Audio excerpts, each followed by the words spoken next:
네. 그러면 이기 강의 시작하도록 하겠습니다.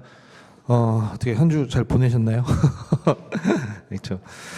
어쨌든 이제 GS 2기로 들어왔죠. 그래서 이제 우리가 이제 본격적으로 이제 모의고사 위주로 이제 돌아가는 그러한 이제 순환이 됐어요. 그렇죠? 여러분도 아시다시피 GS 연기나 1기까지는 아무래도 이제 이론이 더 중심이죠. 그래서 이론이나 이제 관련된 내용들을 좀 배우는 내용이 중심이고, 그러다 보니까 이제 뭐 시험은 이제 중간중간에 한두 번씩 보는 식으로 이제 진행이 됐죠. 그래서 여러분들이 1기 때까지 이해하신 내용들을 바탕으로 이제 2기, 3기는 이제 계속 이제 모의고사를 매일 보고, 그러니까 매주 보고, 그리고 이제 그거에 대한 이제 해설과 함께 이제 진도가 나가는 방식이에요. 그래서 지금부터는 이제 실전 쓰기가 더 중요하죠. 그렇죠? 그래서 항상 말씀을 드렸지만 이 분기점이 이제 된 거예요. 그렇죠? 연기부터 해서 우리가 GS 1기, 그다음에 GS 2기, GS 3기, 3기죠. 그렇죠? 이렇게가 이제 기본인데, 항상 말씀드리지만 이제 요렇게가 이제 보통은 이제 끊기는 거죠. 그래서 이때까지는 우리가 기본, 그다음에 플러스 심화로 해서 이론에 대한 내용들을, 그러니까 책에 있는 내용들을 쭉 보는 거고, 이때는 대부분 이제 모의고사가 위주죠. 실전 쓰기가 위주고, 그 다음에 보통은 이제 핵심 정리 위주로 가는 거죠. 그렇죠? 내용은 이제 교과서의 내용은 다 알고 있다는 걸 전제로 해서 이제 필요한 내용 위주로 해서 이제 그 부분 정도 보는 걸로 이렇게 넘어가는 거기 때문에 방점이 달라요. 이때는 아무래도 이제 이론이나 컨텐츠에 대한 것들을 배우기 때문에 이때는 이제 이해가 더 중요하다고 말씀을 드렸어요. 그렇죠? 그래서 이 당시까지만 해도 여러분들이 시간적인 여유도 있고 하기 때문에 내용을 여러분 걸로 만드는, 충분히 이해할 수 있는 그런 시간을 많이 가지는 게 좀 필요하다고 말씀을 드렸고, 사실 이제 이때부터는 이제 여유가 좀 없죠. 그렇죠? 이제 이때부터는 뭐 다 시험이 돌아가니까 사실 이제 매 과목마다 시험 보고 그거 정리하고 하는 거 자체가 힘들어요, 되게. 그렇죠? 이게 뭐 저야 이제 한 과목이지만 여러분은 이제 네 과목 시험을 봐야 되는 거, 맨날 모의고사를 치러야 되는 거잖아요. 사실 그 모의고사 쓰는 거 자체가 1시간 혹은 뭐 이제 뭐 그보다 더 긴 시간 쓰다 보면은 힘들긴 합니다. 그렇죠? 그걸 계속 이제 반복해야 되는 건데 어쩔 수 없는 게, 우리가 결국은 뭐 그 쓰는 걸로 이제 평가를 받기 때문에 모의고사 연습은 안 할 수가 없어요. 그래서 이때부터는 이제 여기가 좀 더 메인이죠. 그렇죠? 그래서 우리가 매주 시험을 볼 예정이고요. 다만 이제 저도 고민을 맨날 하는 게, 2기 때부터 이제 100점짜리를 계속 매주 볼 거냐, 이제 그런 문제가 있는데, 근데 이제 그 부분이 뭐 저야 출제를 하면 되지만 여러분도 사실 쉽지는 않아요. 그게 매번 그렇게 하는 게. 그래서 일단은 100점짜리도 있지만 중간중간에 저희가 50점, 그러니까 하프 모의고사를 섞어서 여러분들이 조금 안배를 할 수 있도록, 그러니까 쟁점은 빠지지 않게 이제 구성을 할 건데, 모의고사 역시도 이제 2기 때 조금 뭐 100점짜리도 한 번은 중간중간에 볼 거고, 대부분은 이제 50점짜리로 위주로 해서 이렇게 쟁점을 한 번씩 다 써보는 식으로 이제 진행을 할 예정이고요. 그리고 여러분들이 모의고사는 꼭 여러분들이 2기, 3기 때 이제 써보시면서 이제 여러분들이 이때 이제 배웠던 것들을 내가 잘 이해하고, 그리고 이제 적용까지 해볼 수 있느냐, 이런 것들을 계속 테스트 해보셔야 돼요. 그렇죠? 특히 이제 오늘 첫 번째 문제 자체를 제가 조금 어려울 수는 있죠. 그러니까 여러분이 이제 1기 딱 듣고 2기 처음 시작인데 어떻게 보면 응용 문제처럼 바로 나왔어요. 그렇죠? 환경 변화 중에서 우리가 다뤘던 것 중에서 노동시장의 변화에서 이제 고령화 관련된 이슈, 우리나라에서도 항상 이슈가 되는 부분이죠. 그렇죠? 그렇기 때문에 언제든지 이거는 뭐 나올 수도 있는 주제예요. 그렇죠? 뭐 지금 고령화에 대한 거는 우리 사회 전반적인 것뿐만 아니라 기업 내에서도 이슈이기 때문에 뭐 거기와 연관된 주제가 어떤 형태로도 나와도 이상하지 않을 주제인 건데, 나온다 그러면 이제 고령사회랑 우리 인사관리 어떤 이제 연결점들, 그러니까 어떻게 대응을 해야 되는지 이런 것들이 나오겠죠. 즉, 우리가 배웠던 내용들, 우리가 배웠던 뭐 제도나 이런 것들에 대한 적용에 대한 문제, 이런 것들인데, 그래서 그런 부분들이 여러분들이 요 2기, 3기 때는 계속 이제 해볼 거예요. 그렇죠? 그러니까는 단순히 우리가 단문 형태 외워서 막 쓰는 거 또 중간중간에 있겠지만, 지금 여러분들 2기, 3기 때 해야 될 거는 그걸 외워서 막 쓰는 것보다는 여러분이 이때 배웠던 거를 충분히 어떠한 주제가 주어졌을 때 여러분이 이제 그걸 답안으로 구성해낼 수 있느냐, 요거를 계속 이제 2기, 3기 때 연습하는 게 굉장히 중요합니다. 그렇죠?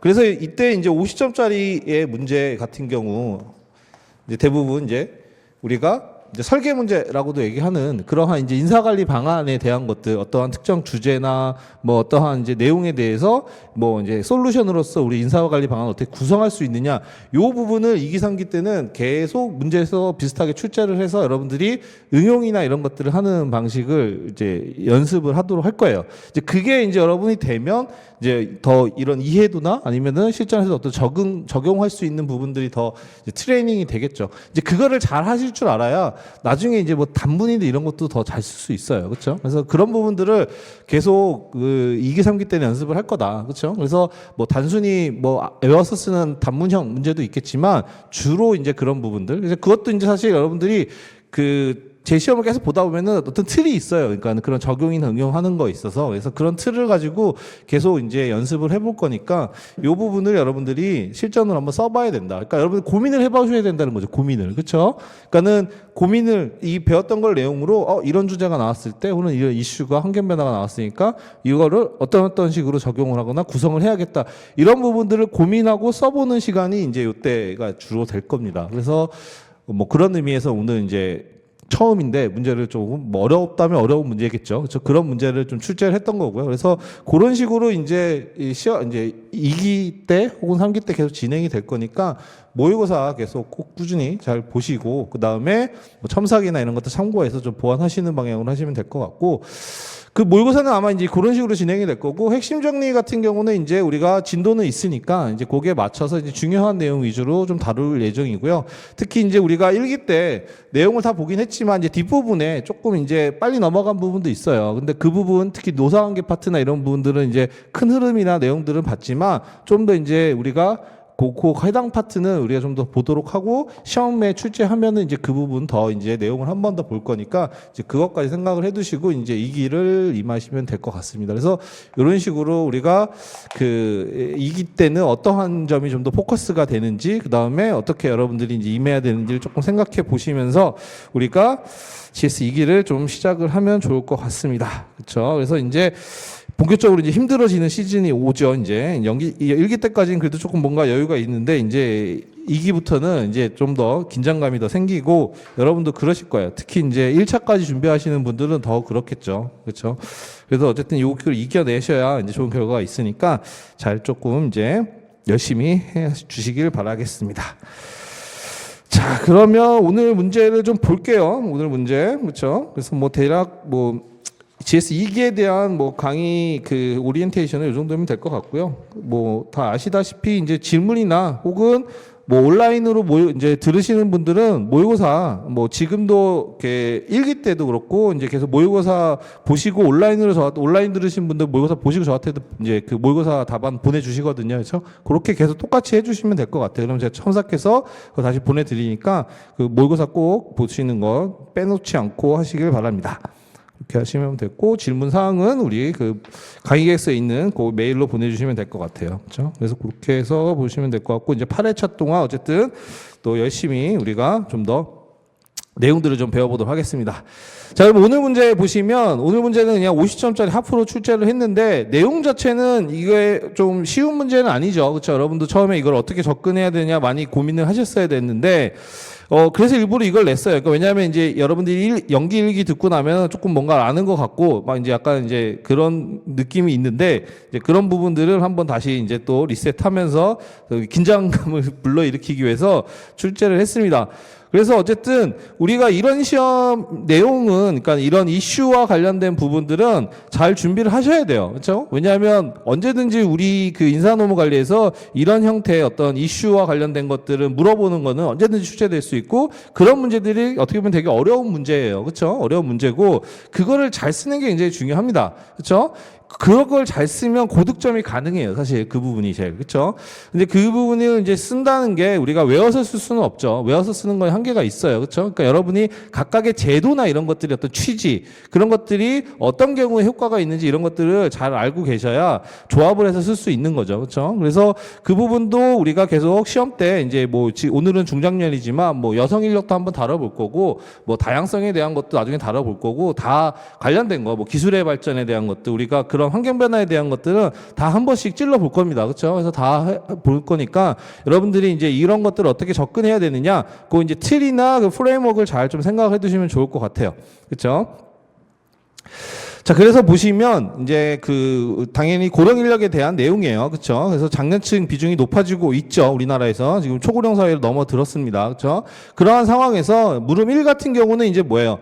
그 노동 시장에서 이러한 장년층 인력 비중의 증가, 즉 장년 인력층이 많아진다, 고령 인력들이 많아진다. 그러면 이런 부분들이 기업에 미칠 수 있는 영향과 그 다음에 장년층 인력 활용에 적합한 기업의 직무 관리 방안을 쓰라고 했어요. 그러니까 여기서는 이제 그 두 가지를 쓰는 거죠. 뭐예요? 기업에 미치는 영향 하나, 그 다음에 직무 관리 방안 하나. 그렇죠? 그 두 가지가 메인인 거예요. 그렇죠? 그러니까 두 가지의 메인. 그러면 여러분들이 장년 인력이 늘어났을 때 기업에 어떤 영향을 미치는가에 대한 것들 한번 생각을 해봐야겠죠. 그렇죠? 그런 부분들. 그래서 장년 인력의 특징을 생각해 보면 됩니다. 아, 이 사람들이 경험이나 지식은 많지만 피지컬은 좀 떨어지겠죠. 그렇죠? 그리고 곧 은퇴를 준비해야 될 사람들이기도 하고, 그렇죠? 그런 부분들이 있단 말이에요. 그래서 여러분들이 그 이런 이슈나 어떤 트렌드와 관련된 것들이 나오면 먼저 여러분들이 그 내용상에 있는 것들의 확계평 보유방을 떠올리기보다 항상 뭐라 그랬어요? 어떤 특징이나 이런 것들을 먼저 생각하라 그랬죠. 그렇죠? 그러니까는 우리가 50점짜리나 이런 부분에서 이제 환경 변화에 대한 문제들이 나올 수가 있단 말이에요. 그렇죠? 환경 변화에 뭐가 나올지는 모르지만 환경 변화에 대한 것들이 언제든지 나올 수 있단 말이에요. 그렇죠? 그러면 결국 이런 환경 변화가 뭐 HRM에 혹은 기업에 미치는 영향, 그 다음에 그거에 대한 대응하기 위한 방안, 이제 이런 것들이 쓰는 게 결국 메인이죠. 그렇죠? 그러면 여러분들이 항상 이 HRM 방안에 대한 것들을 우리가 쓸 때 보통은 여기서 바로 건너뛰려고 하면 안 돼요. 그러니까 고령 인력이니까 뭐 HRM 방안에 대해서 뭘 써야 될까? 이거를 먼저 고민하기보다는 뭘 먼저 고민해야 되냐면 이 환경 변화에서 우리가 끄집어낼 수 있는 특징, 혹은 얘가 기업에 미치는 영향, 이런 것들을 먼저 생각하는 게 더 중요해요. 그렇죠? 그러니까 한번 사고 과정을 거치는 거예요. 그러니까는 뭐 고령 인력이 나왔든 여성 인력이 나왔든 우리가 여성 인력이 나왔다고 해서 뭐 거기에 적합한 혹은 여성 인력 효과적으로 활용하고는 HRM 방안에 대해서 서술하시오 뭐 이렇게 나왔을 때, 그러면 여러분들이 보통은 HRM 방안에 대해서 뭘 써야 될지, 확보해서 뭘 써야 될지 이런 식으로 고민을 하잖아요. 그렇죠?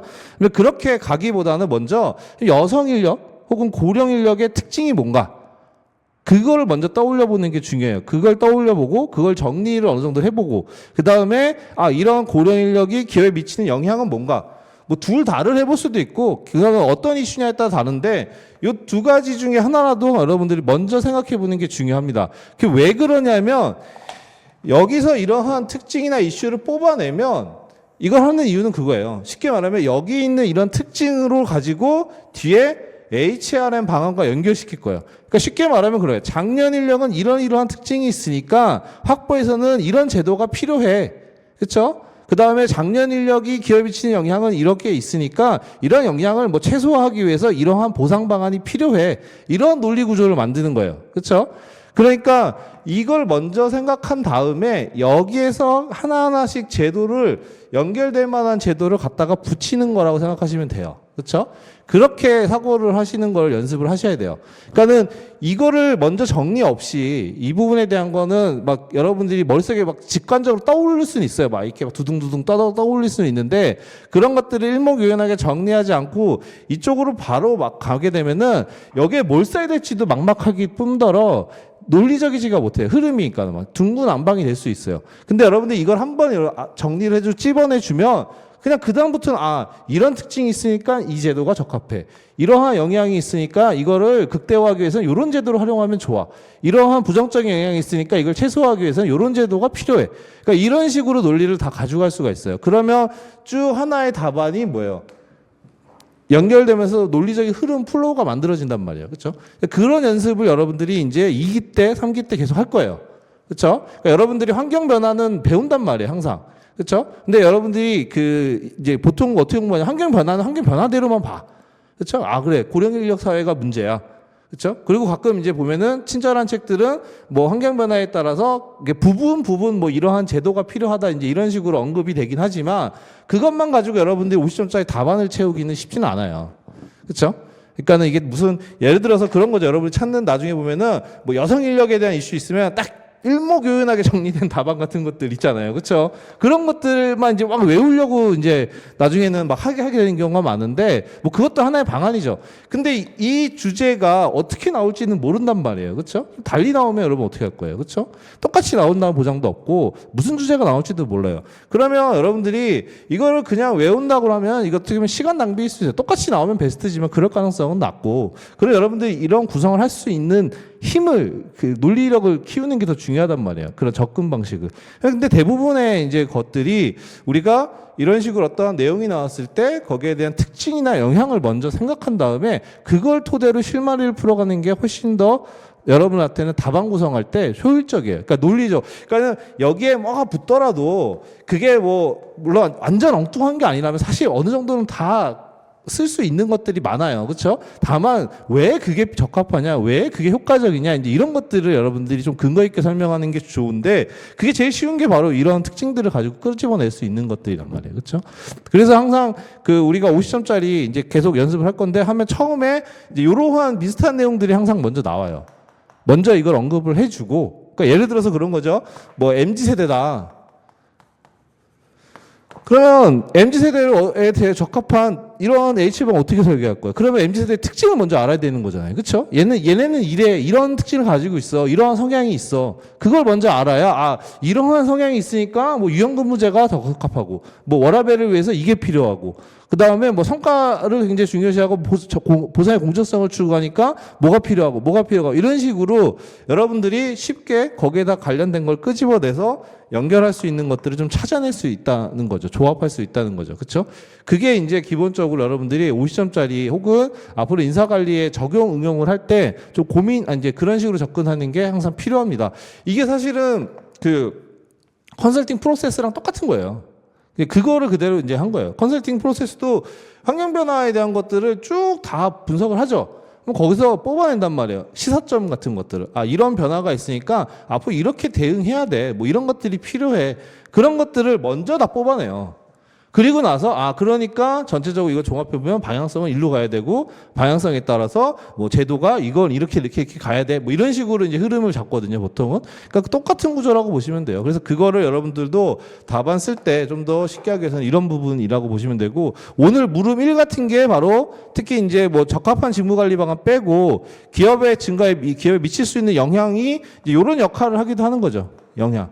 이런 장년층 인력이 늘어나면 기업에 어떤 영향이 있을까? 이렇게 접근해도 되고 아니면 그게 없었다 그러면 장년층 인력의 특징은 뭔가?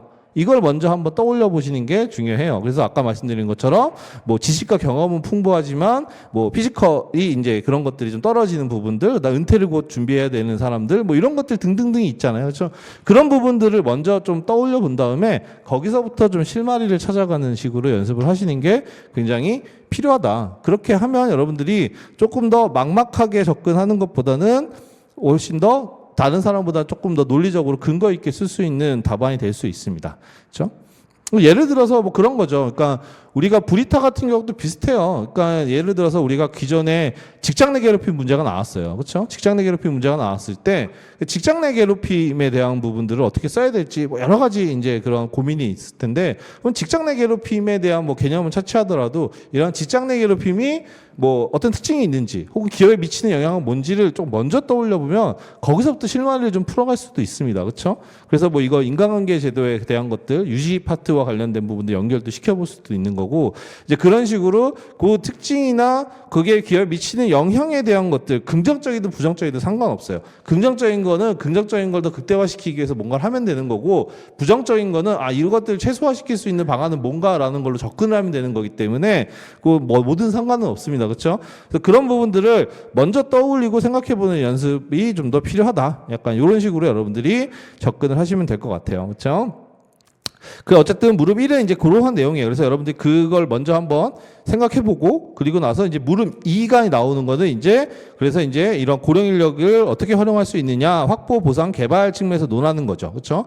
그래서 만약에 여러분 트레이닝 되어 있었다면 앞에서 영양이나 이런 것들을 몇 가지를 뽑아냈다 그러면 그걸 끌고 들어와서 무릎 위에서 이제 위에 이런 영양이 있으니까 이런 것들이 필요하고 이런 식으로 할 수도 있죠. 아니면 그냥 무릎 위에서 고령 인력의 특징으로 묶어가지고 그걸로 이제 풀어갈 수도 있고요. 그러니까 그거는 뭐 여러 가지 형태의 폭이 있겠지만 어쨌든 이런 식으로 이제 흐름을 우리가 가져가야 된다. 그래서 항상 이런 이슈나 환경 변화에 대한 것들이 나오면 거기에 대한 특징에 대한 부분들을 먼저 좀 떠올려 보고 여러분들이 활용할 수 있는 이 HRM 방안에서 우리가 제도들과 붙여가지고 활용할 수 있는 것들, 이런 것들과 잘 좀 고민해 보시는 게 되게 중요하다. 그 말씀을 드립니다. 그래서 앞으로 이제 2기, 3기 때는 이런 문제가 이제 계속 우리가 한 번씩은 풀어볼 겁니다. 그리고 계속 여러분도 연습을 해보시고요.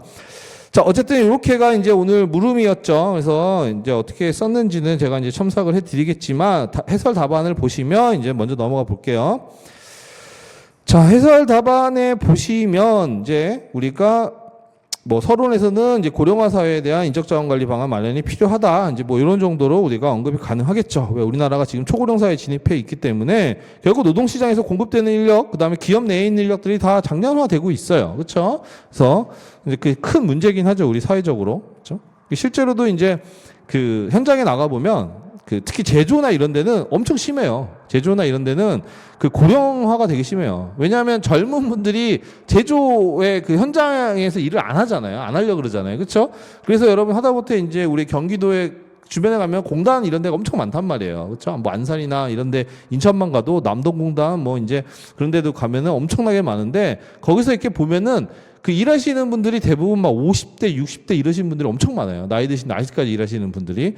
젊은 분들이 거의 없고 요즘 있다 그러면 이제 외국인들이 꽤 많죠. 그렇죠? 그래서 그런 부분들은 진짜 심각합니다. 그래서 외국인 인력에 대한 것들이 확대나 뭔가 이게 조치가 좀 필요한데 물론 우리가 이제 기술이 더 발전하면은 이제 그런 생산 라인들 대부분 뭐 로봇이나 AI로 대체할 수 있다고는 하지만 사실 그건 좀 더 시일이 걸리겠죠. 그렇죠? 그런 부분은 걸리는데 근데 이제 그게 안 되면 우리나라 같은 경우는 제조업 기반 중심이기 때문에 굉장히 타격이 클 거란 말이에요. 그래서 어쨌든 우리가 이러한 고령 인력에 대한 문제는 우리나라에 지금 굉장히 심각한 문제이기도 합니다. 그러면 이제 이러한 고령 인력들을 어떻게 관리할 것이냐, 그리고 이러한 고령 인력이 기업에 미치는 영향은 뭐냐, 이제 이런 것들에 대한 것들을 우리가 하나씩 봐야 되겠죠. 그래서 뭐 서로는 이제 어떤 형태로든 간단하게 쓰시면 되는 거고, 그다음에 물음 1부터 볼게요. 장년층 인력의 증가가 기업에 미치는 영향에 대한 부분인데 요건 꼭 뭐 제가 쓴 것만이 정답은 아닙니다. 그러니까 여러분들이 생각하는 영향을 뭐 이제 몇 가지로 구분해서 쓰셔도 상관없어요. 뭐 그거를 긍정적인 영향, 뭐 부정적인 영향으로 나눠서 몇 가지 쓰셔도 상관은 없고 아니면 그 영향에 관련해서 몇 가지 뭐 한 세 가지 정도로 여러분 나누어서 뭐 그거 쓰셔도 상관은 없습니다. 그렇죠? 그거는 정답은 없는 거예요. 그렇죠? 그렇기 때문에 뭐 제 거 답안을 보셔도 되지만 그게 아니라 그러면 뭐 여러분들이 생각으로 쓰셔도 괜찮은 내용입니다. 그렇죠? 크게 문제가 없다면 충분히 그렇게 가능하죠. 자, 근데 일단 저는 장년층 인력의 증가가 기업에 미치는 영향은 노동시장의 변화에 대한 걸로 조금 얘기를 했죠. 그래서 노동시장에, 왜냐하면 결국 인력에 대한 문제인 거고 그 인력에 대한 거는 노동시장과 관련된 거죠. 우리가 환경 변화에서 노동시장에 대한 경제 부분에서 노동시장에 대한 것들을 우리가 배웠잖아요. 그렇죠? 노동 시장이 어떻게 변했냐? 그래서 다양성이 증가되고 여성 인력, 뭐 고령 인력 뭐 이런 것들이 확대가 있다. 이제 그런 부분들 여러분들 기억이 나실 거예요. 그렇죠? 그래서 노동 시장에 대한 변화인데 그래서 우리가 보통은 우리가 HRM이라는 게 여러분들 아시다시피 이제 직무와 사람에 대한 관리고 결국 조직 내 이런 직무에 대한 사람에 대한 관리인데 이제 외부 환경 영향을 받는 거죠. 그때 이제 말씀드렸듯이 특히 이제 이 직무와 관련된 거는 어떤 변화와 많이 연결된다고 그랬어요. 기술의 변화랑 많이 연관이 된다고 그랬죠. 그렇죠? 기술의 변화 측면도 있고. 그다음에 이 사람에 대한 거는 뭐예요? 결국 노동시장의 변화와 연관이 밀접하게 되겠죠. 왜냐하면 노동시장의 구성이 어떻게 되느냐, 사람을 어떻게 구하기 쉽냐 어렵냐 뿐만 아니라 노동시장에 뭐 여성 인력이 많아지고 뭐 고령 인력이 증가하고 그렇죠? 뭐 고학력들이 있고 뭐 이런 것들 있잖아요. 뭐 비정규직이 있고 뭐 등등등등등 뭐 이런 것들이 우리가 노동시장에 대한 변화로서 뭐 배우는 것들 있죠. 그래서 이런 것들을 다 종합하면은 뭐 인력의 다양성에 대한 것들까지 가는 거죠. 그렇죠? 과거보다는 훨씬 노동시장에 다양한 인력들이 구성이 되어 있는 거고 이러한 다양성을 어떻게 활용하느냐가 기업의 되게 중요한 다양성 관리 측면에서 화두이니까 그런 것들이 연결되죠. 여기 신세대도 있구나. 또 신세대, 그렇죠? 신세대 이런 것들이 이렇게 노동시장의 변화예요. 그게 왜 그러냐면 결국 이런 인력들이 들어온다는 거잖아요. 그렇죠? 이 노동시장에 있으면 이런 인력들이 들어온다는 거고 혹은 우리가 보유하고 있는 인력들이 이런 식으로 다양해진다는 거잖아요. 그렇죠? 그런 의미인 거예요. 결국 사람이 관련된 거는. 그렇죠? 그래서 뭐 서로 이런 부분들이 이제 메인으로 보자면 이렇게가 주요한 영향을 미치는 거죠. 근데 어쨌든 여러분들이 얘가 기술의 변화가 돼서 직무의 변화를 미쳤다 그러면 당연히 직무의 내용이나 이런 것들이 달라지겠죠. 그러면 필요로 하는 사람도 달라지는 거예요. 그렇죠? 연쇄적으로 영향을 미치는 거죠. 또한 노동시장에서 어떠한 특징이 생겨서 이런 사람들이 기업에 들어오고 사람들의 생각이 달라지면 뭐예요? 직무에 또 영향을 주는 거고. 왜? 이 사람에 맞게 좀 직무를 수정해 줘야 될 필요도 있는 거고. 그렇죠? 그런 것들이 서로 연쇄적으로 영향을 준단 말이에요, 다. 그렇죠? 그러니까 뭐 기술의 변화라고 해서 직무만 딱 달랑 변하는 게 아니란 말이에요. 직무가 당연히 변하지만 그 변화된 직무에 따라서 당연히 우리가 적합한 사람에 대한 기준도 달라질 거고 이 사람에게 필요한 교육 훈련의 내용도 달라질 거고 사람에도 영향을 미친단 말이죠. 그러니까 인사관리 전반에 또 영향을 미치는 거고 마찬가지로 노동시장이 어떤 다양화돼서 사람이 다양해지거나 아니면 어떤 특징들이 생기면 당연히 이런 사람들에게 만족감을 주기 위해서는 이 사람이 하고 있는 일에 대한 것도 수정이 필요한 거죠. 뭐 자율성이나 이런 것들을 중요시하는 사람들이 많아지고 뭐 가치관이나 이런 것들이 본인의 어떤 주도성 뭐 이제 이런 것들을 개성을 중요시한다는 사람들이 많아지면 조직 내에 당연히 이런 사람들이 만족할 수 있는 형태로 직무를 재설계해 줘야 될 필요가 있는 거잖아요. 그렇죠? 그러니까 서로 다 영향을 주고 유기적으로 연결되어 있단 말이죠. 그렇죠? 근데 어쨌든 이런 식의 이제 환경 변화와 관련해서는 직무와 사람을 봤을 때 이제 이런 부분들이 있다. 특히 이제 노동시장의 변화가 그래서 우리한테는 굉장히 중요한 이슈가 되는 거고 그래서 우리가 뭐 여성 인력 고령화 뭐 비정규직 뭐 신세대 이런 것들이 항상 나오는 부분들이 그런 것 때문에 그런 거예요. 그리고 이것들을 다 묶으면 인력의 다양성이 되는 거고 이 다양성에 대한 것들이 또 하나의 주제가 되는 거고 그렇죠? 그런 부분입니다. 그래서 여기에 있는 것들은 다 하나씩 달아볼 거예요. 다 달아볼 거고 나중에 이제 이 인력의 다양성 측면에서 우리가 흔히 다양성 관리라고 얘기하죠. 그래서 그런 것도 한번 볼 거니까요. 그래서 이런 주제들은 우리가 뭐 인사관리와 굉장히 밀접한 그런 환경 변화이기 때문에 항상 알아두셔야 되는 내용이다. 그래서 여기서도 그래서 노동시장에 대한 부분으로서 이제 우리가 구분해봤는데 이제 노동시장은 기업 입장에서 보면은 외부 내부 이렇게 두 가지로 구분이 되는 거잖아요. 그렇죠? 그래서 내부 노동시장 측면, 외부 노동시장 측면으로 구분해봤습니다. 그렇죠? 요거를 이제 뭐 분리해서 이제 그냥 기업의 긍정적인 영향, 부정적인 영향으로 나누셔도 상관없어요. 그렇죠? 그 부분은. 자, 그럼 내부 노동시장에 대한 것들을 보시면 인력의 고령화는 고직급화, 인사적체, 그렇죠? 등 인력 구조의 불균형 초래 밑 찍어 놓으세요. 그렇죠?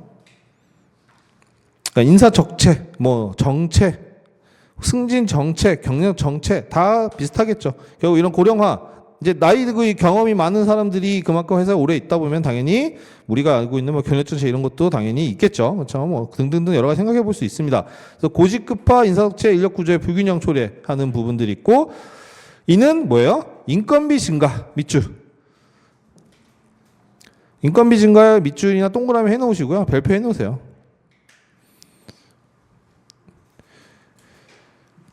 특히 이제 우리나라 같은 경우는 그 위에다가 여러분들이 연공급이라고 하나 적어 놓으시면 더 좋겠죠. 그러니까 우리나라는 연공급을 택하고 있는 아직 그런 경우가 많고 특히 연공급제 하에서 고령 인력이 많다는 거는 뭐예요?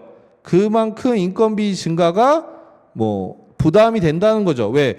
고령 인력이라는 건 근속연수가 길잖아요. 그렇죠? 그러면 연공급은 뭐예요? 근속연수가 길면 길수록 더 많은 돈을 가져가는데 그 더 많은 돈에 대한 책정이 그 사람의 어떤 성과나 뭐 생산성을 고려하는 게 아니잖아요. 그냥 더 많이 다녔으니까 더 많이 가져가 이런 구조인 거죠. 그렇죠? 그래서 인건비 증가 같은 경우 특히 우리나라에서 이제 연공급제 하에서 이런 부분들이 더 문제가 되죠. 그렇죠? 그래서 우리가 이런 부분 때문에 고용의 어떤 유연성에 대한 것들, 그 다음에 임금의 유연성 필요하다. 그래서 고용 유연성, 임금 유연성 밑줄 그어 놓으세요. 이러한 문제가 있기 때문에 이제 이러한 유연성을 확보할 필요가 있다는 거죠. 뭐 고용이나 임금 측면에서. 그러면 이제 이런 내용이 되니까 뒤에 이제 뭐예요? 이거 가지고 솔루션이 될 만한 것들을 제대로 생각해 보는 거죠. 아, 연공주의에서 인건비가 부담이 되니까 연공주의를 뭐 없애거나 뭐 아니면 능력주 임금 체계로 간다던가 뭐 이제 이런 것들 뭐 그런 부분들이 우리가 생각해 볼 수 있는 부분 되는 거죠. 뭐 고용 유연성도 마찬가지고요. 그런 내용이고, 그 다음에 넘어가 보시면 이제 외부 노동시장에서는 이제 우리가 뽑고자 하는 내부 노동시장에서 인력을 수급할 때 뽑고자 할 때 작년 인력들이 많단 말이에요. 그렇죠? 근데 우리는 좀 더 젊고 유능한 인재를 원해라고 했을 때 그런 인재는 점점 소수가 되겠죠. 그러니까 대부분의 사람들이 장년층 인력이 넘쳐나고 정말 뭐 나이도 젊고 똘똘한 인재들은 소수일 거잖아요. 그렇죠? 우리나라가 지금 그렇잖아요. 구조가 완전 우리나라 인구 피라미드 구조가 완전 역삼각형이잖아요. 어떻게 보면은. 그렇죠? 그러면 기업에서는 나이 든 사람보다 일단은 오래 일할 수 있고 더 똑똑하다고 할 수 있는 젊은 인재를 원할 텐데 그런 인재들이 부족해지겠죠. 그렇죠? 그래서 인재 확보 전쟁이 심화될 거다. 그러니까 즉 신규 인력 확보 이런 부분들이 굉장히 어려워질 거라는 것도 하나의 기업에 주는 영향인 거죠. 그렇죠? 그런 부분인 겁니다. 당연히 이제 뭐 노동시장에 외부 노동시장에 이제 고령 인력들, 장년층 인력들이 많아지는 건 당연한 거고 그런 거 생각해 보다 보면은 결국은 우리가 젊고 똘똘한 그런 훌륭한 인재들은 확보하기가 왜냐하면 부족할 테니까 그 옛날보다 더 적어질 테고 소수일 테니까 그런 사람들을 데리고 가려고 기업들의 경쟁이 더 치열해지겠죠. 그렇죠? 그런 부분들. 그래서 이렇게 내부 노동시장, 외부 노동시장 측면에서 영향을 한번 생각해 볼 수 있습니다. 그렇죠? 자, 이렇게 하나 생각해 보고요. 그 다음에 이제 고령 인력을 위한 직무 관리, 즉 기업 내 어떤 고령 인력이 있을 때 우리가 활용할 수 있는 직무 관리 방안은 뭐가 있을까라고 했을 때, 자, 첫 번째 나오는 게 이제 고령 인력 적합 직무 개발 및 직무 재배치 있는데 적합 직무 개발에 밑줄 그어 놓으세요. 적합 직무 개발에 밑줄 그어 놓고 그 앞에 고령 인력 있죠? 거기에 이렇게 가로를 좀 쳐 놓으세요. 그렇죠? 개발 및 뭐 직무 재배치 이렇게 되어 있는데 뭐 그걸 다 쳐도 되고 어쨌든 고령 인력에다 이렇게 했어요. 자, 이건 왜 그러냐면 얘는 이런 내용이 나올 때 다 쓸 수 있어요. 다 쓸 수 있어. 예를 들어서 여성 인력이 나왔다. 그럼 여성 인력 효과적으로 활용할 수 있는 방안이 뭐냐? 왜냐하면 일단 이런 내용은 고령 인력만의 어디 가진 특징들이 있을 거고 또 여성 인력이면 여성 인력만이 가진 특징들이 있을 거예요. 그럼 회사 입장에서는 아 이러한 인력들이 가진 특징을 극대화시키는 게 좋잖아요. 더 잘 자기 그 본인들이 가진 장점들을 더 활용할 수 있도록 직무에 배치시켜 주는 게 좋잖아요. 그렇죠? 그래서 여성 인력, 고령 인력 뭐 비정규직도 마찬가지고 뭐 신세대도 마찬가지고 어떤 인력에 대한 그런 내용들이 나오면 그런 인력들의 특징을 더 잘 살려줄 수 있는 그러한 적합한 직무를 개발하거나 조정해주는 형태는 기본적으로 우리가 생각해 볼 수 있는 디폴트로 생각해 볼 수 있는 하나의 관리 방안이에요. 구체적으로 들으면 이제 직무 측면인 거죠. 그렇죠? 얘는 그래서 언제든지 써먹을 수 있습니다. 그게 고령 인력이든 여성 인력이든 뭐든 상관없어요. 그냥 해당 인력의 어떤 특징들이 있기 때문에 이런 특징들을 더 잘 활용할 수 있도록 그들에게 적합한 직무를 개발하고 거기에 재배치시키는 게 기업 입장에서 훨씬 낫잖아요. 그렇죠? 그게 더 효율적인 거죠. 그들의 특징, 장점이 있다 그러면 그걸 더 극대화시켜주는 게 좋은 거니까. 그렇죠? 그래서 이 내용은 항상 여러분들이 어떤 인력 측면에 대한 내용이 나오면 요거는 한번 무조건 쓰셔면 됩니다. 거기에 대한 거. 그래서 요거는 마찬가지로 고령 인력에 대한 것도 거기에 이제 나오죠. 그래서 고령 인력이 뭐예요? 노하우와 경험, 지식을 활용할 수 있는 적합 직무. 그러니까 고령 인력의 특징 자체가 노하우나 경험, 지식은 많겠죠. 오랜 근무를 했으니까. 다만 이제 그 육체적인 능력이나 이런 것들은 당연히 떨어질 수밖에 없단 말이에요. 그렇죠? 이미 이제 피크를 찍고 이제 감소하고 있는 추세니까. 그래서 이런 것들을 고려했을 때 그들의 어떠한 경험이나 지식을 좀 더 적극적으로 활용할 수 있는, 그러니까 뭐 육체적인 것들은 좀 적고 이런 지식이나 경험을 더 활용하고 회사의 어쨌든 그런 것들을 보존할 수 있는 형태의 적합 직무로 개발하거나 뭐 발굴하거나 전환하거나 배치하거나 이러한 형태의 좀 관리가 필요하다라는 부분이고, 그래서 거기에 보시면 굵은 걸로 낸 것처럼 기업은 직무 분석을 통해 조직 내 고령 인력에 적합한 직무를 개발하거나 기존 직무를 재설계할 필요성이 있다. 밑줄 쭉 그어 놓으시고 마찬가지로 고령 인력에게 고령 인력이라고 돼 있죠? 거기다 이렇게 가로 쳐 놓으세요. 여성 인력 나오면 여성 인력이라고 쓰면 되고, 앞에 이제 특징만 그 여성 인력의 특징들이 있잖아요. 뭐 이제 뭐 감성적인 리더십, 뭐 이제 더 꼼꼼하고 뭐 이런 특징이 있기 때문에 뭐 이제 그런 내용들 쓸 수가 있는 거예요. 그렇죠? 그래서 직무 분석을 통해서 이러한 인력들에게 좀 더 적합한 직무를 개발하거나 기존 직무를 재설계하는 것들이 우리가 필요한 직무 관리 방안으로서 써볼 수가 있습니다. 그렇죠? 그래서 밑에 보면 예시로서도 이제 경험이나 노하우를 활용하는 컨설팅이나 연구개발 직무의 경우 고령 인력에 보다 적합한 직무가 될 수 있다는 거죠. 그렇죠? 그리고 고령 인력이 성숙한 판단력과 강한 자기 통제력을 활용할 수 있는 직무를 부여하는 것도 고려해 볼 수 있다. 그렇죠? 즉 그런 인력의 특징, 인력이 가진 장점들을 좀 더 극대화할 수 있는 형태로 직무 관리를 해야 할 필요가 있다라는 게 제일 첫 번째예요. 그래서 여기 있는 내용 중에서 첫 번째 거는 반드시 기억을 해 두시면 좋을 것 같아요. 그러니까 여기서부터 여러분들이 생각해 볼 수 있는 거죠. 그렇죠? 그 다음에 이제 우리가 배웠던 거예요. 직무 공유. 얘도 마찬가지로 여러 군데서 쓰일 수 있다 그랬죠. 그렇죠? 그래서 어디 활용할 수 있어요. 우리가 직무 공유 책에서 봤을 때 다양한 인사 관리 상황에서 활용할 수 있는 제도라고 해서 책에도 나왔었잖아요. 그렇죠? 어디에서 언급이 될 수 있어요. 지금 고령 인력에도 나왔지만 여성 인력도 마찬가지고, 그렇죠? 여성 인력. 그 다음에 뭐 신세대 같은 경우 워라밸을 중요시하는 사람들 뭐 있다 그러면 가능하고, 그 다음에 뭐예요? 우리가 그 고용 조정할 때도 우리가 잉여 인력들을 어떻게 활용하느냐 하면 직무 공유제도 활용할 수 있다. 우리가 과잉 공급일 때 대응 방안에서 기본적으로 뭐 초과 근로 시간 단축, 신규 채용 억제, 해고 이런 것도 있었지만 우리가 부수적으로 다운사이징이나 직무 공유에 대한 내용을 배웠잖아요.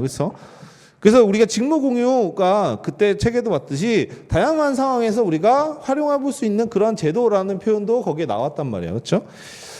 자, 우리가 직무 공유, 그러니까 잡쉐어링이라는 게 개념으로 본다 그러면 기존의 어떤 풀타임 직무, 그러니까 즉 8시간짜리 풀타임 직무란 말이죠. 하나, A라는 직무가 있어요. 그렇죠? 자, 이게 이제 보통은 뭐예요? 한 명이라는 사람이, 이제 한 명이 담당을 해서 이 직무를 수행을 하겠죠. 그렇죠? 근데 이제 기존에 이러한 직무를 어떻게 한다는 거예요? 우리가 수직적으로 분할하는 거잖아요. 그렇죠? 이런 식으로. 그러니까 분할하는 거죠. 그러니까 시간을 우리가 예를 들어서 이렇게 쪼개요. 그러면 뭐예요? 이제 이 직무가 4시간짜리로 우리가 분할할 수가 있죠. 그렇죠? 하는 일은 똑같아요. 그렇죠? 똑같지만 기존에 풀타임으로 8시간 하던 거를 이렇게 할 수 있어요. 그래 어차피 똑같이 얘는 A 직무란 말이에요. 달라지는 건 없단 말이에요. 시간만 달라지는 거지. 그렇죠? 자, 이럴 때 기존에 맡고 있던 사람이 여기 가서 당연히 수행을 하면 되는데 이제 하나가 생겼죠. 그렇죠? A 직무가 4시간짜리 하나 생겼단 말이에요. 그렇죠? 그러면 이제 기업 입장에서는 여기에 누구를 채우느냐를 가지고 여러 가지를 활용해 볼 수 있다는 거예요. 그래서 여기에 이제 예를 들어서 이걸 담당하던 사람이 고령 인력이야. 그러면 이렇게 분할해서 이거 고령 인력은 8시간 풀타임 일하기 힘드니까 4시간 일하고, 그렇죠? 여기다가 젊은 신입사원을 여기다가 배치시켜서, 그렇죠? 그럼 같은 직무를 고령 인력과 신입사원이 같이 할 수도 있는 거죠. 그렇죠? 그러면 어떻게 돼요? 이 둘이 똑같은 직무를 하니까 이 직무를 하면서 같이 여기에 관련된 것들을 이 고령 인력이 전수해 줄 수도 있는 거잖아요. 그런 지식이나 이런 것들을. 그렇죠? 그런 식으로 활용이 가능한 부분들이 있는 거죠. 그래서 직무 공유 얘기가 나온 거예요. 그렇죠? 그런 부분도 있는 거고, 아니면 그런 신입사원을 아니더라도 그냥 이 기존에 있던 것들을 쪼개서 기존에 한 명을 하면 여기는 이제 파트타임의 정규직 일자리란 말이에요. 이 직무 공유를 해서 나온 일자리는 우리가 생각하는 아르바이트 그런 개념이 아니에요. 그러니까 기업 내 파트타임 정규직 일자리 같은 거란 말이죠. 그렇죠? 그럼 4시간 일하면서 정규직으로 해서 안정적으로 할 수 있는 일이란 말이에요. 그럼 여기에 여성 인력들을 활용할 수도 있는 거죠. 왜? 여성 인력들은 일반적으로 모두 그런 건 아니지만 육아나 이런 것들이 중요한 부분이고 그렇기 때문에 풀타임에 대한 부담이 있다라는 게 항상 나오는 내용이잖아요. 그러니까 이런 식으로 파트타임에 좋은 일자리를 만들어주고 거기에 여성 인력을 활용한다 그러면 여성 인력도 좀 더 부담 없이 취업 시장에 나오고 이런 걸 통해서 기업이 여성 인력을 좀 더 적극적으로 활용할 수 있는, 그렇죠? 그런 부분들이 되는 거고, 또 마찬가지로 신세대 중에서 워라밸을 중요시하는 사람들은 난 풀타임까지 일하고 싶지 않아. 뭐 안정적으로 요 정도 일하고 돈 얻고 내 삶을 지는 게 더 중요해. 이런 사람들을 채용할 수도 있는 거잖아요. 그러니까 이러한 형태를 만들어서 더 다양한 니즈가 있는 사람들을 채용할 수 있는 거죠. 그게 보통 여성 인력, 뭐 워라밸을 중요시하는 뭐 신세대 뭐 이런 게 되는 거죠. 그렇죠? 그래서 여성 인력과 관련된 것도 그렇고 뭐 신세대와 특히 워라밸을 중요시하는 어떤 그러한 인력들을 우리가 유인하거나 그 뽑을 때 이제 이러한 이제 직무 공유제도 활용할 수 있는 거고, 그 다음에 이제 우리가 또 배웠던 게 뭐예요? 과잉 공급일 때 우리가 기업의 필요한 인원보다 지금 보유한 인원이 더 많은 거잖아요. 쉽게 말하면 50명이면 충분한데 지금 뭐 예를 들어서 60명을 보유하고 있는 상황이란 말이에요. 그러면 나머지 10명은 쉽게 말하면 이제 잉여 인력이 되는 거잖아요. 할 일이 없는 사람들이야. 그럼 이 사람들 내보내거나 이렇게 돼야 되는데 이제 그건 어려우니까, 그러면 이 사람들을 그렇다 놀릴 수는 없잖아요. 일을 시킨다 그러면 이런 식으로 분할해서 하나 일자리가 생기잖아요. 그러면 이런 데다가 배치시키는 거죠. 그런 식으로도 활용이 가능하다는 거죠. 그렇죠? 그러니까는 이 직무 공유라는 거, 직무 분할이라는 게 기존에 쉽게 말하면 하나짜리를 두 개로 쪼개서 남은 자리에 누구를 채우느냐, 여기에 어떤 사람을 앉히냐에 따라서 다양한 상황에서의 어떤 해결책이나 하나의 방안으로서 쓸 수 있다는 거예요. 이 자리를 만듦으로써. 그렇죠? 그래서 그런 부분들 때문에 직무 공유가 여기서도 나오고요. 고령 인력에서도, 여성 인력에서도 언급이 되고요.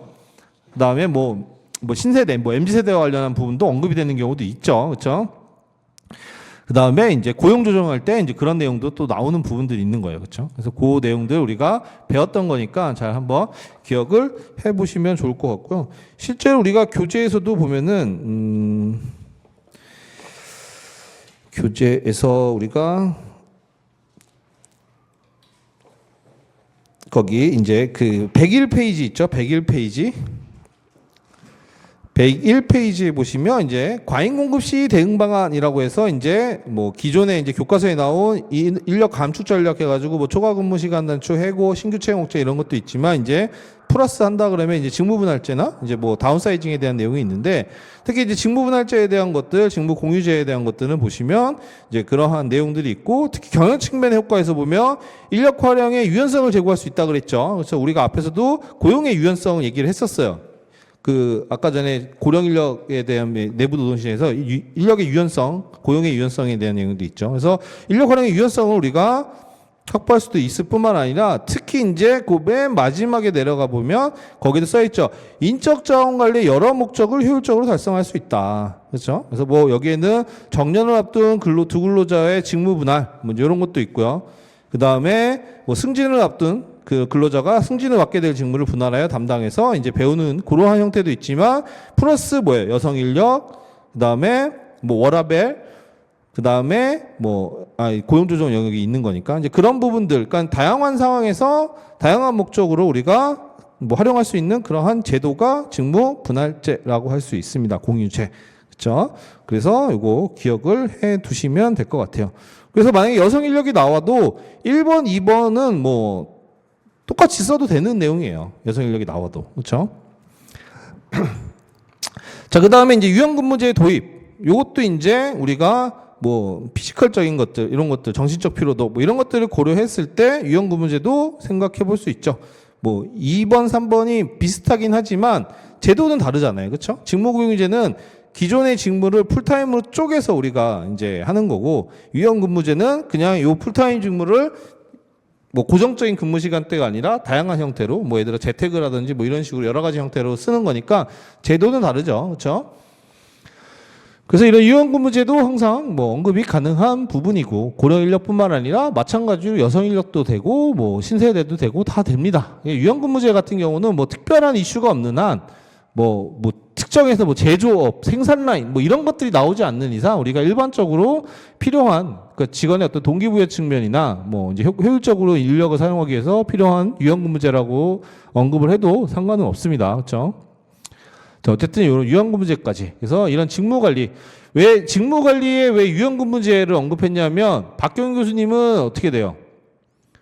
그러니까 여러분이 이제 직무관리인데 왜 유연근무제 여기 나왔나라고 생각을 하실 수 있겠지만, 박경윤 교수님은 직무 설계를 어떻게 구성하고 계시죠? 직무 구조 설계, 과정 설계, 근무 설계로 얘기하시죠.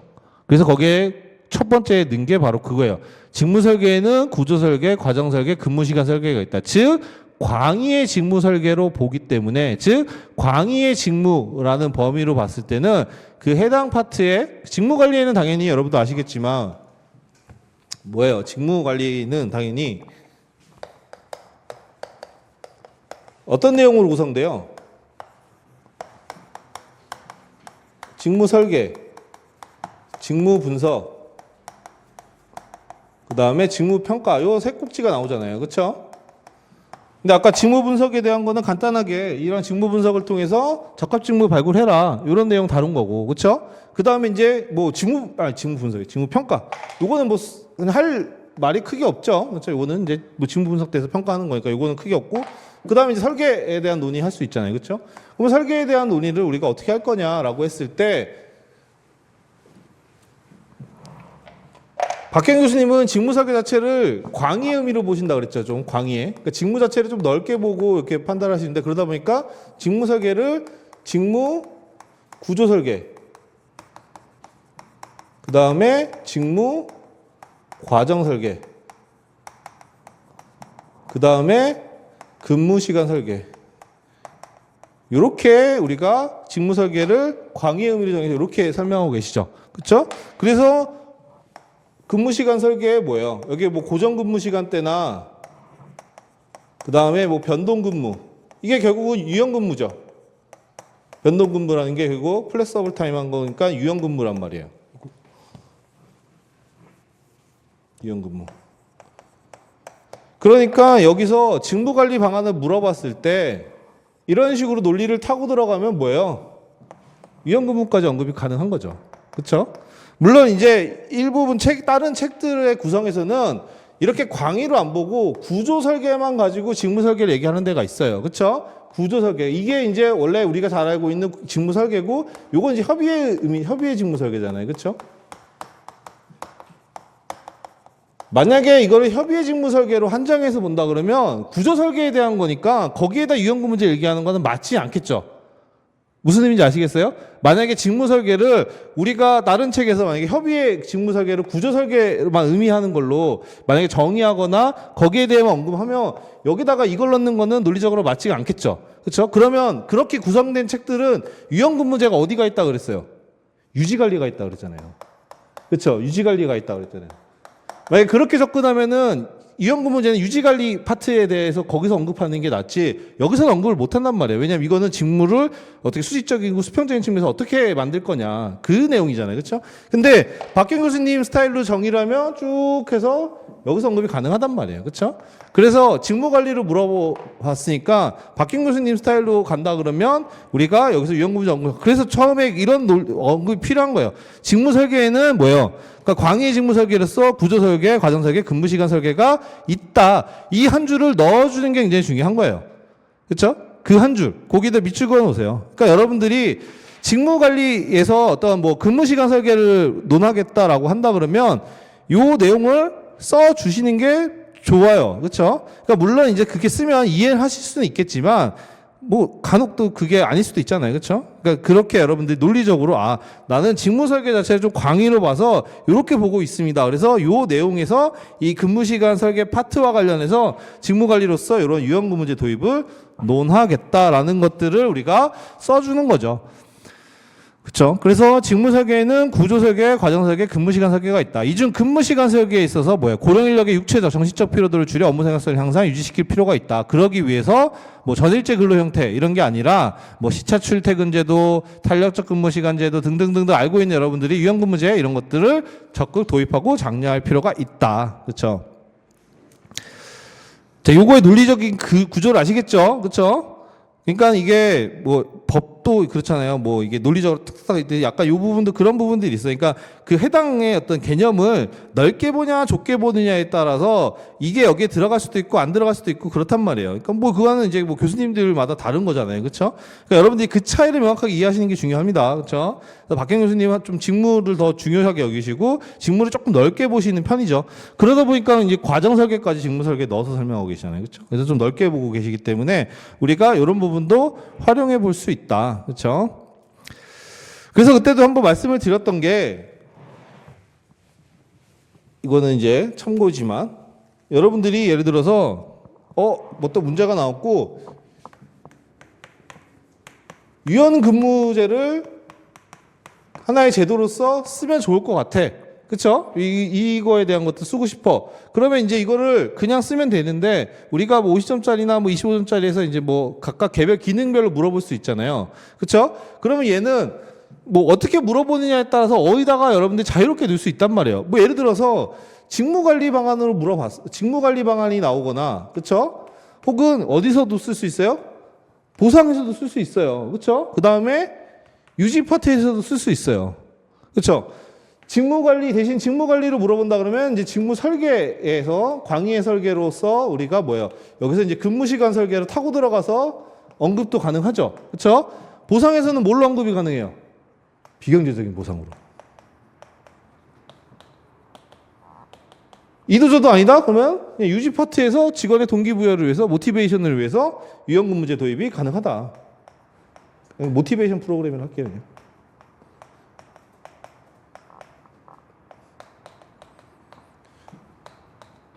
물론 이제 모티베이션 프로그램에도 들어가면 경제적 보상, 비경제적인 보상이 있잖아요. 그러니까 다 물리고 물리는 거예요. 사실 다 그런 식으로. 그렇죠?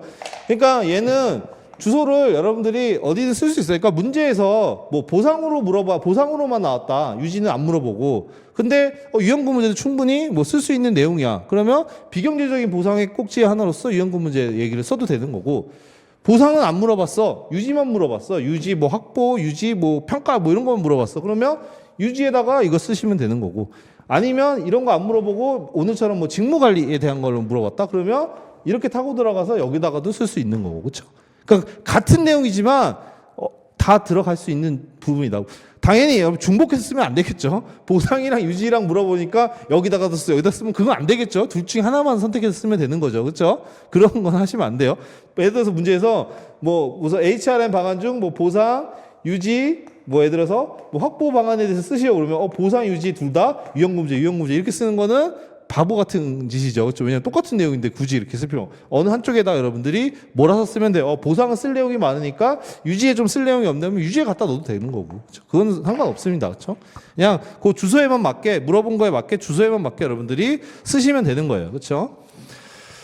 자, 그런 차이 여러분들이 기억을 해 두시고 활용하시면 될 것 같아요. 그렇죠?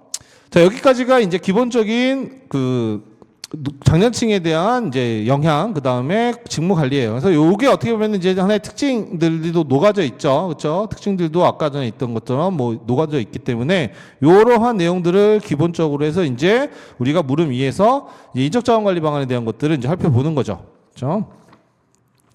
자, 확보 같은 경우는 우리가 앞에서도 이제 직무 관리도 나왔지만 이제 고용 형태의 다양화가 필요하다. 이제 이런 것들, 요거는 이제 여러분들이 조금 하나 체크해 두시면 돼요. 교과서에 나오진 않는 내용이니까 고용 형태의 다양화. 근데 얘는 당연히 마찬가지 똑같아요. 고령 인력뿐만 아니라 여성 인력, 그렇죠? 뭐 그런 인력의 다양성 여기에 그냥 하나가의 내용으로 들어오시면 돼요.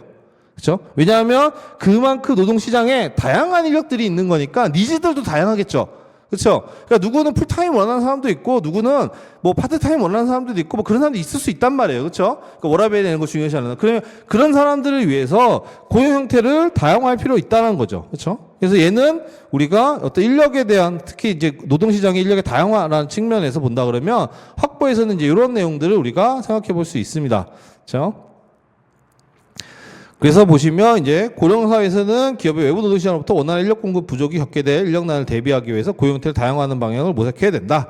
그래서 퇴직 인력이라도 풍부한 경험과 노하우가 있는 우수 인력은 계약직이나 파트타임 등으로 재고용하는 형태의 유용한 정책이 필요하다. 실제로 이거 기업들이 혹은 정부에서도 많이 얘기하는 형태의 그 방안이기도 합니다. 꼭 미추고 놓으세요. 이건 실제로도 이런 식으로 많이 언급이 되고 있는 그 대응 방안이기도 합니다. 그렇죠? 자, 그래서 이거는 고령 인력 관련된 것들로 하나 기억해 두시고, 그다음에 뭐 사내 공모제도 활용 이런 것도 우리가 아까 전에 적합 직무 개발하고 발굴하는 내용이 있었잖아요, 그렇죠? 그래서 직무 재배치해야 되는데 이때 이제 강제적인 직무 재배치가 아니라 사내 공모제도. 그러니까 왜냐하면 강제적인 직무 재배치는 그 의사를 무시하고 이제 하는 거다 보니까 누구는 기분 나쁠 수가 있어요, 그렇죠? 왜냐하면 실제로 기업에서 그 뭐 임금 피크제 직무 같은 것들을 막 개발을 한단 말이에요. 그러니까 실제로 기업에서 보면은 이런 장년층 인력 이런 사람들이 있다 보니까 기업에서 이제 임금 피크제를 도입한 기업들이 많죠. 그렇죠? 근데 이제 이런 사람들이 이제 임금이 줄잖아요. 그렇죠? 그리고 이제 뭐 정년 연장하더라도 어쨌든 이제 역할이 축소되잖아요. 그래서 보통 이제 이러한 사람들 대상으로 해서 이제 피크제 직무 같은 것들을 따로 만들어요. 쉽게 말하면 이런 고령 인력들만 따로 모아놓는 식으로 해서 직무를 만들어요. 근데 이제 어떤 사람들은 이걸 받아들이지만 누군 기분 나쁠 수 있죠. 이거 나가라는 거냐. 뭐 이제 이런 식으로 뭐 되게 회사에서 뭔가 뒷방 늙은이 취급하고 그렇죠. 그래서 이러한 이제 좀 인식이나 이런 것들이 있기 때문에 강제적으로 배치시키는 것보다 이러한 사내 공모 제도나 이런 것들은 자발적인 거잖아요. 그렇죠. 이러한 형태의 활용이 좀 필요하다. 이제 그런 내용이에요. 그렇죠. 자, 여기는 제가 이제 요 정도만 언급했는데 여러분들이 이제 쓰기에 따라서는 이제 뭐 더 내용들을 쓸 수 있죠. 그렇죠. 뭐 예를 들어서 외부 노동 시장에서 그 인재 확보 전쟁이 심화될 거니까 그런 인재를 확보하기 위해서는 뭐 이런 확보 방안이 필요하다. 뭐 예를 들어서 뭐 여러분들이 더 정밀한 그리고 핵심 인재를 미리 확보할 수 있도록 뭐 타겟 리크루팅을 한다던가 뭐 이런 것도 쓸 수가 있어요. 더 그렇죠? 뭐 그런 것들 등등등 뭐 필요한 것들은 더 쓸 수도 있습니다. 그렇죠? 그래서 비단 이것뿐만 아니라 뭐 더 내용들을 맞춰가지고 근거만 있다면 더 내용들을 쓸 수 있는데 일단 기본적으로 이런 것들도 한번 고려해 볼 수 있다라고 해서 여러분들한테 쓴 거고요. 자, 그 다음에 넘어가 보시면 이제 고령 인력과 관련해서는 이 보상이 메인이죠. 그렇죠? 여러분 보상에는 별표해 놓으세요. 이 장년층 인력 증가, 고령 인력 증가와 관련해서는 보상이 제일 큰 이슈 중에 하나입니다. 당연히 왜 그러겠어요? 전제가 연공급이기 때문에 그래요. 그렇죠? 대부분의 회사들 아직도 연공급을 하기 때문에 기업 입장에서는 인건비에 대한 부담이 사실은 비용적인 거기 때문에 제일 크죠. 그렇죠? 그래서 보상 관리가 가장 메인 이슈예요. 그렇죠? 자, 그래서 여기서도 보면은 뭐예요? 보상 관리 측면에서 연공급에 대한 폐지 및 능력주의 임금 체계 도입. 그렇죠? 그거 하나가 언급이 될 필요가 있죠. 즉 기존의 연공급제 하에서는 고령 인력 증가는 어때요? 기업의 인건비 부담을 가중시킨다 그랬잖아요. 그렇죠? 그렇기 때문에 이러한 근속 기간과 상관없이 종업원의 능력에 따라서 임금을 배분하는 능력주의 임금 체계가 필요하다. 능력주의 임금 체계 뭐뭐 있어요? 직무급, 직능급 있죠. 그러면 여기다가 여러분들이 직무급, 직능급에 대한 내용들도 쓸 수가 있는 거예요. 다만 이제 분량 조절을 해야겠죠. 이거 몇 점짜리예요? 이거 지금 30점, 50점짜리에서 중간에 하나란 말이에요. 그렇죠? 30점이란 말이죠. 근데 만약에 다 빼고 물음 2 자체가 50점짜리 나왔어. 물음 2가 그냥 50점으로 나올 수도 있죠. 예를 들어서. 그러면 여러분들이 쓸 때 여기서 이제 능력주의 임금 체계 도입이라고 하고 능력주의 임금 체계는 직무급, 직능급이 있다. 그러면 직무급과 직능급의 내용을 조금 더 추가해서 써주셔도 되는 거예요. 이러한 것들이 있기 때문에 뭐 가능하다. 네, 지금 상황은 뭐 그렇게까지 분량을 늘리기에는 시간이 부족할 수 있죠. 왜냐하면 또 직무급, 직능급 여러분이 잘한단 말이야. 그러면 또 이제 직무급, 직능급을 되게 또 디테일하게 막 적어요, 막. 그러다 보면은 보상 관리에서 직무급, 직능급만 한 바닥, 두 바닥 쓰고 막 그런 경우 있을 수 있어요. 보면은. 근데 그렇게 되면 뭐예요? 뒤에 이제 다른 것들 또 못 쓰게 되잖아요. 그렇죠? 그렇죠.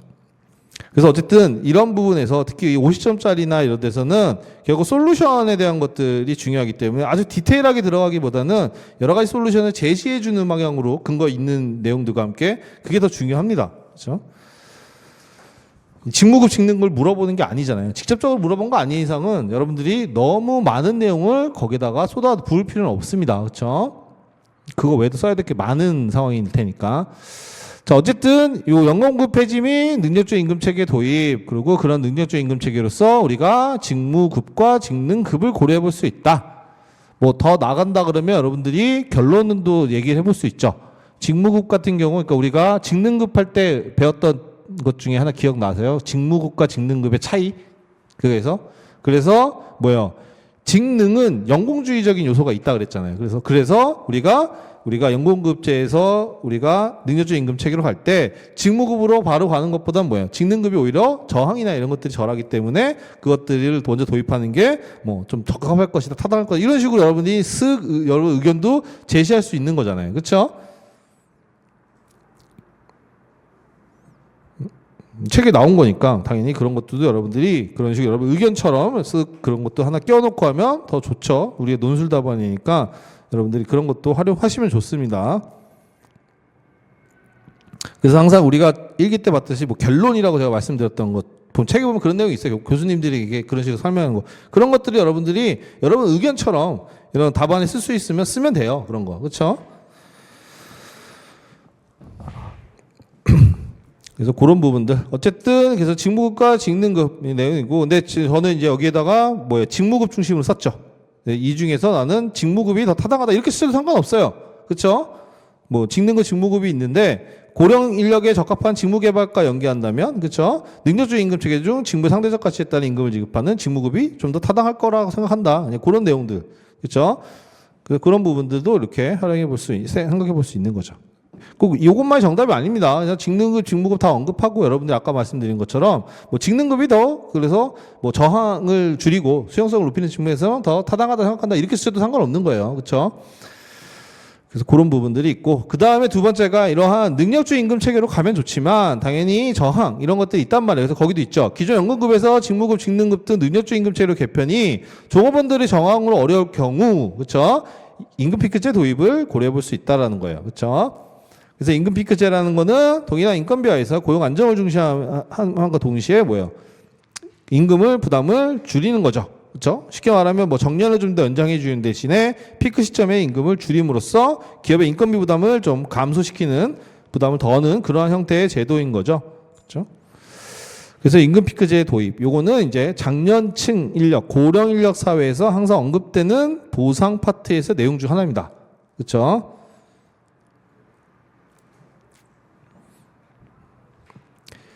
그 다음에 이제 퇴직연금제도에 대한 것도 언급이 가능하겠죠. 뭐 이제 퇴직연금이라는 게 결국은 과거의 퇴직금은 이제 일시금으로 지급을 하잖아요. 우리가 여러분도 아시겠지만 법정 퇴직금 제도 자체가 퇴직할 때 이제 일시에 지급을 하는 형태인 건데 뭐 기업 입장에서 당연히 부담이 되죠. 그러니까는 뭐 근속 기간이 긴 종업원들이 일시에 한꺼번에 퇴직을 하면 목돈이 나가야 되는 경우가 많아요. 그래서 뭐 기업도 이제 그러한 이제 그 목돈에 대한 것들 부담도 있고요. 또 종업원 입장에서는 일시에 큰 돈을 받고 나면은 뭐예요? 그거 가지고 쓸데없는 거 하다가 돈 날리는 경우도 많단 말이에요. 그렇죠? 여러분도 아시다시피 우리나라에서 퇴직해서 제일 많이 하시는 게 지금은 좀 줄었죠. 옛날에 치킨집 뭐 이런 거잖아요. 자영업자로 다 빠지잖아요, 보통은. 왜냐하면 이게 구조적인 문제인 건데 퇴사하고 나서 아직 더 20, 30년 더 일을 해야 된단 말이에요. 그렇죠? 그러면 취업이 안 돼요. 근데 나이가 이제 퇴사하고 하면 나이가 들어서 취업 자체가 안 된단 말이에요. 그러니까 대부분 우리나라는 뭐예요? 자영업으로 많이 빠지잖아요. 그렇죠? 그러니까는 뭐 치킨집 내고 편의점 내고 뭐 이런 것들을 많이 한단 말이에요. 요즘 이제 커피숍도 많지만 그러다 보니까 우리나라가 자영업 비중이 엄청 높죠. 그러니까 이게 좀 사실 구조적인 문제인 건데 어쨌든 이런 목돈이 생기면 이제 그 안정적인 노후 보장 이런 것들이 좀 힘들 수 있단 말이에요. 그렇죠? 그러면 그런 목돈을 뭐예요? 차근차근 잘 모아서 잘 굴릴 수 있어서 자산을 증식하도록 해주는 게 중요하니까 그래서 이제 퇴직연금 제도가 들어온 거거든요. 그렇죠? 그래서 보시면 거기에도 있죠. 이런 퇴직연금은 퇴직 일시금을 연금으로 전환해 종업원들이 보다 안정적인 노후 생활을 보장을 강화하고 그게 더 중요한 거죠. 그 다음에 기업도 퇴직금에 대한 부담을 일시적이 아니라 좀 경감할 수 있도록, 그러니까 부담을 좀 나눌 수 있도록 하기 위해서 이제 그런 퇴직연금 제도가 들어온 거고, 그래서 이제 이런 퇴직연금 제도도 고령 인력 증가에 따라서 더 또 중요한 제도로 활용할 수 있는 거죠. 왜 노후 소득이나 이런 것들을 연금 형태로도 보장해 주는 게 사회에서도 좀 더 안전한 사회를 만드는 데 좀 필요한 거죠. 그렇죠? 아무튼 이 퇴직연금제도 중요합니다. 그렇죠?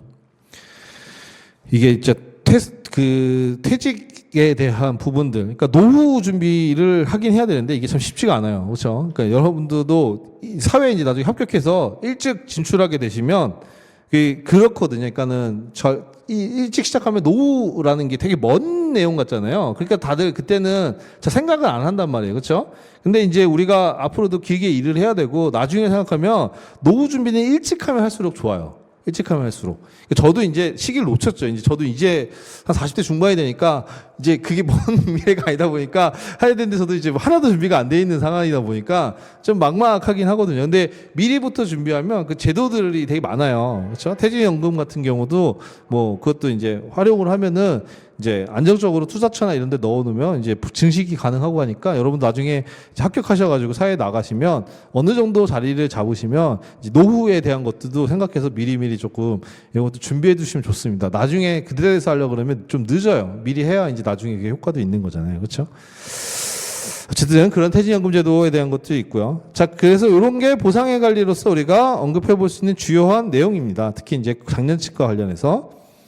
자, 그 다음에 마지막으로 이제 개발 관리는 사실은 이제 뭐 그렇게 메인은 아니에요. 메인은 아닌데 일단 좀 껴 넣은 건데 뭐 다른 걸로도 물어볼 수 있죠. 그래도 어쨌든 개발 측면에서도 여러분들이 조금 뭐 언급이 될 만한 것들이 있는데 그래서 특히 이제 그 진로 선택제도 도입. 요거는 이제 뭐와 관련될 걸까요? 아까 전에 앞에서 나온 것들 기업에 미치는 영향 중에 뭐예요? 고직급화, 인사적체 뭐 이런 것들이 설명드렸잖아요.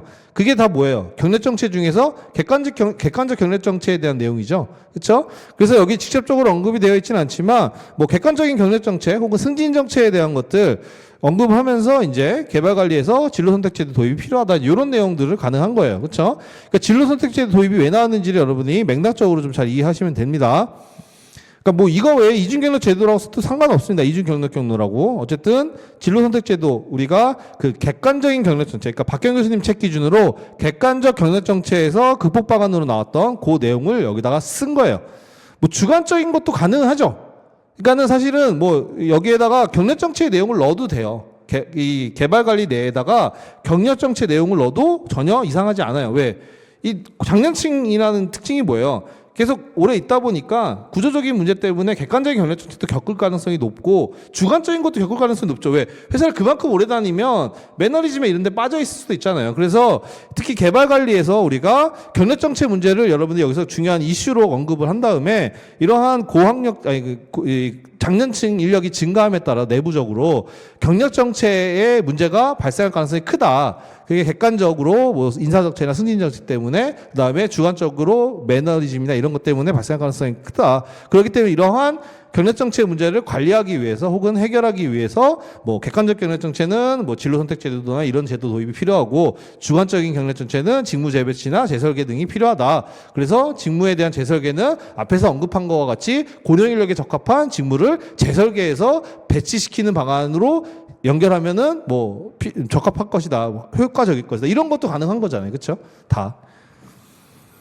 그래서 그런 부분들도 여러분들이 충분히 넣어서 쓸 수도 있는 것들입니다, 그렇죠? 그래서 경력정체라고 하나 적어놓으셔도 돼요, 그렇죠? 고령인력 나오면 경력정체 문제 같이 문제가 충분히 될 수 있는 겁니다. 저는 이제 진로선택제도 도입만 언급을 했지만 뭐 더 확대하셔도 크게 문제되지는 않아요. 그 다음에 이제 요 두 번째 거 평생학습체계 구축. 요거는 이제 요 고령 인력과 관련된 이슈와 관련해서 많이 나오는 거예요. 그러니까는 이제 평생 직업의 시대인 거고 평생 직장은 아니죠. 이제 평생 직업의 시대이고 앞으로 계속 일을 해야 될 날들이 더 많단 말이에요. 그렇죠? 그런 사람들의 어떤 그 고용 가능성들을 제고하기 위해서 우리가 평생학습 체계 이런 것들 구축할 필요가 있다. 그런 것들이 실제로도 언급이 됩니다. 그렇죠? 그래서 평생학습 체계는 좀 기억해 두시면 좋을 것 같고 이건 고령인력과 관련돼서 언급이 되는 거고 그 다음에 이제 3번 같은 경우는 넘어가 3번은 그냥 가볍게 보세요. 뭐 이거는 이제 실제로 이제 다른 뭐 이제 고령인력 활용 방안이나 이런 데서 나온 데서 언급이 되는 거긴 한데 그러니까 생애설계 경력 개발을 활성화해야 된다. 그렇죠? 뭐 그런 건데 모르셔도 상관은 없습니다. 그렇죠? 그래서 앞에서 1번, 2번 아니면 경력 정체랑 2번 정도만 잘 기억해 줘도 개발 파트에서는 충분히 여러분들 쓸 내용이 많아요. 여기서 무슨 개발 중에서 경력 개발만 썼지만 뭐 여러분들이 교육 훈련 내용으로 뭐 쓰셔도 상관없는 거죠. 교육 훈련에서 뭐 교육 훈련에서 어떤 것도 생각해 볼 수 있어요. 우리가 아까 이 사람들 노하우 지식이 많다 그랬잖아요. 그러면 우리가 교육 훈련에서 교육 훈련 프로그램 내용 중에 뭐가 있어요? 교과 내용, 뭐 참가자 실시자 있죠. 그러면 실시자가 누구예요? 교육을 훈련을 하는 사람이고 이런 사람들이 가진 지식이나 노하우를 뭐예요? 기업에서는 전수해 줄 필요가 있죠. 그럼 고령 인력을 적극적으로 교육 훈련의 어떤 실시자 뭐 이런 담당자를 만들어서 그러한 지식이나 이런 것들이 암묵지로 있던 것들을 우리가 뭐 이렇게 더 활용하거나 할 수 있도록 보존할 필요가 있다. 이런 식으로도 쓸 수가 있다는 거예요. 그렇죠? 그러니까는 뭐 보시면 아시겠지만 이게 굉장히 사실은 인사관리가 굉장히 이게 좀 유연한 사고가 필요해요, 여러분들이. 이게 다 연결되어 있고, 이런 것들이 여러분들이 뭐냐면, 실제로 기업 현장에 컨설팅을 가면 여러분 솔루션을 제시해 주는 사람들이잖아요. 그쵸? 그러면 이제 그런 것들에서 그런 이제 아이디어들이 나오는 거예요. 이제 막, 실제적으로. 그쵸? 그래서 어떻게 보면 컨설팅이 좀 재밌는 측면이 있어요. 그러니까 기업의 어떤 문제를 해결하기 위해서 여러분이 이제 들어가서 진단하고 그런 진단된 결과에 따라서 거기에 맞는 솔루션들을 제시해 주는 거잖아요. 그러면 그 컨설턴트가 얼마나 고민하고 그다음에 경험이 있고에 따라서 우리가 기업에게 굉장히 그 맞춤형의 어떤 솔루션들을 제시해 줄 수 있는 것들인데, 그러니까 굉장히 유연한 사고도 필요하고 그런 지식적인 것도 필요하죠. 그래서 이게 50점짜리 여러분들이 지금 오늘 설명만 들어보면 배웠던 것들을 다 이렇게 껴 맞춰서 쓸 수 있는 것들이 굉장히 많아요. 그러니까 여러분들이 꼭 어떤 정형화된 것들만 보고 그것만 외워서 하겠다고 생각을 하면 여러분은 그 틀에서 벗어나질 못합니다. 그 틀에서. 그렇죠? 그리고 그게 조금 다르게 나와도 못 써요. 여러분들이. 못 써. 그거를.